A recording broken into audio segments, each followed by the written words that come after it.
संसारात राहून देखील आपल्याला हा प्रपंच पूर्ण करत असताना हरीचा साक्षात्कार होऊ शकतो. ईश्वराच्या नामस्मरणाची शक्ती आपल्यामध्ये आहे, परंतु ती ओळखण्याची आणि तिला उद्दीप्त करण्याची क्षमता आपल्याला ओळखता आली पाहिजे. ह्या संसाराच्या मोहबंधनामध्ये माणूस फार गुरफटून जातो. एक साधन भौतिक सुखाचं सुटलं की दुसरं त्याच्यासमोर तयार असतं. दुसरं साधन प्राप्त करायचा प्रयत्न करतो आणि त्या ओघामध्ये ते देखील साधन पूर्णपणे मिळवून तिसऱ्या साधनाकडे जायला लागतो.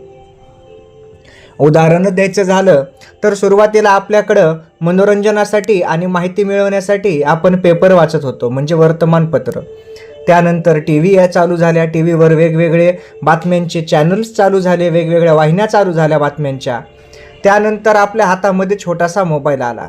तो मोबाईल आता मोठ्या अँड्रॉइड मोबाईलने जागा घेतली आणि अद्यावतरित्या आपण एक एक गोष्टी करत हे आपसुकच पुढे चाललो. पण ही सर्व गोष्टी आपण सांसारिक उपभोगाच्या करत असताना हरिनामाचा मात्र आपल्याला विसर पडतो. हरिपाठामधून संत ज्ञानेश्वर माऊलींनी त्याच गोष्टीची आठवण करून दिली जी आपल्याला आत्ताच्या जीवनामध्ये आवश्यक आहे. या काळामध्ये आवश्यक असलेली गोष्ट म्हणजे कोणती, तर हरिनामाचा आपल्याला विसर पडतो आणि तो विसर आपण पडू दिला नाही पाहिजे. म्हणूनच हरिपाठाच्या 4थ्या अभंगामध्ये शेवटी ज्ञानेश्वर महाराज म्हणतात की सायास करिसी प्रपंच दिननिशी हरिसी न भजसी कवन्या गुणे ज्ञानदेव म्हणे हरिजप करणे तुटेल धरणे प्रपंचाचे. म्हणजे तू असा का प्रयत्न करत आहेस मानवा की तुझा ह्या प्रपंचामध्येच तू दररोज अडकून जात आहेस.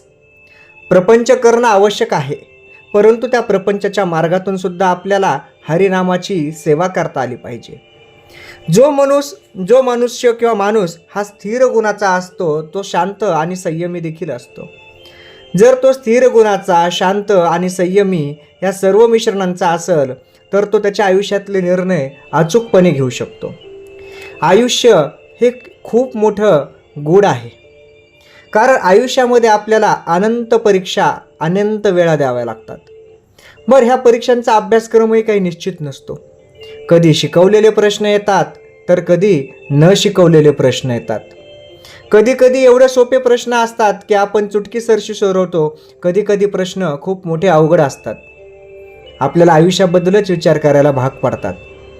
आयुष्याला जर शाळा समजली तर आपण कोणत्या वर्गात आहोत हेच आपल्याला लक्षात येत नाही.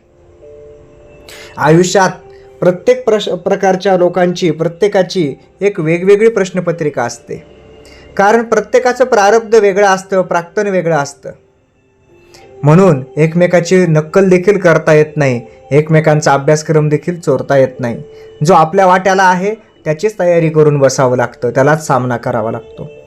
म्हणून ह्या अशांत अशा आयुष्यामध्ये, प्रपंचामध्ये हरिनाम जर करता आलं तर ते आपल्या मनाला स्थिरता आणि शांतता देखील प्रदान करू शकतं.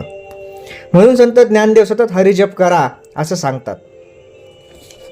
ह्याच हरिजपाचा फायदा आपल्याला आपल्या उर्वरित आयुष्यामध्ये होऊन जातो.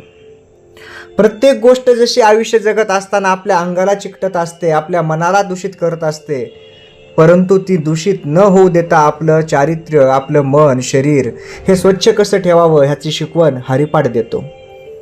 जसे की कमळाची पानं किंवा कमळाचं फूल हे पाण्यावर तरंगलेलं असतं, परंतु पाण्याचे थेंब त्याच्यावर जास्त काळ तो जमा होऊ देत नाही.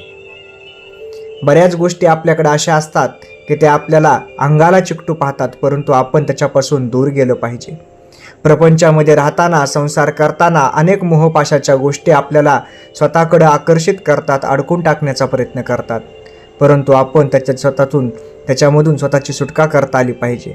आयुष्यात असे अनेक प्रश्न येऊ शकतात किंवा अनेक प्रसंग येऊ शकतात की ज्याच्यामध्ये आपलं मन खचायला होतं, आपलं शरीर खचायला होतं, आपल्या बुद्धीची कसोटी लागते, आपण कमवलेल्या पैशाची देखील अडचण भासायला लागते.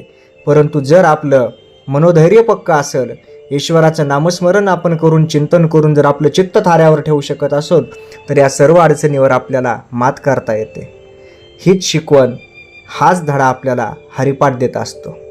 जय जय रामकृष्ण हरी.